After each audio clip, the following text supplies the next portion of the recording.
Hi friends, hi అండి all of you. ఇది వచ్చేటప్పటికి ప్యూర్ గీ అయి తీసుకోవడం ఎలా అనేదండి. ఇదేంటంటే మనం మీగడ అంటే అదేనండి, పెరుగు మీద మీగడ వస్తుంది కదా, ఆ మీగడని ఏం చేస్తామంటే ప్రతిరోజు చేసుకోవడం కొంతమందికి చేసుకోవడానికి వీలు అవ్వదు, కొంతమంది చేసుకోలేక అట్లా ఉంటారు కదా. సో అలాంటి వాళ్ళ కోసం ఇలా పెట్టుకోవచ్చు అనమాట.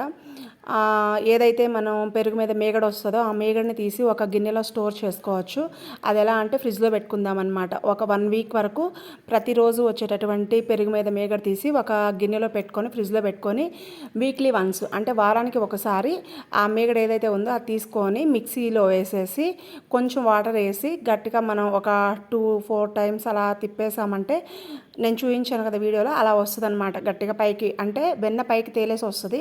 సో దాన్ని తీసేసుకొని వేరే గిన్నెలో వేసుకొని ఒక 2 టైమ్స్ వాటర్ పెట్టి క్లీన్ చేసుకొని దాన్ని తీసుకెళ్ళేసి చక్కగా ఏంటంటే ఆ స్టవ్ మీద పెట్టుకొని కరగబెట్టుకోవడమేనండి. ఫైనల్గా ఏంటంటే అది బుడకలు ఉడకటం అంతా అయిపోయి వస్తుంది. అలా వచ్చినప్పుడు ఆ గీని తీసుకొని ఇలా ఫిల్టర్ చేసుకొని మనం ఒక బాక్స్లో, కంటైనర్ బాక్స్లో పెట్టేసుకొని కనుక మనం ఫ్రిడ్జ్లో స్టోర్ చేసుకున్నామంటే ఎన్ని మంత్స్ అయినా సరే అస్సలు చెడిపోదు, అలాగే ఉంటుంది.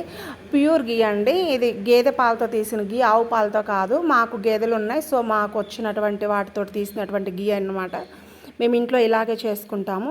చూడండి ఫైనల్గా అయితే ఇలా వచ్చేసింది.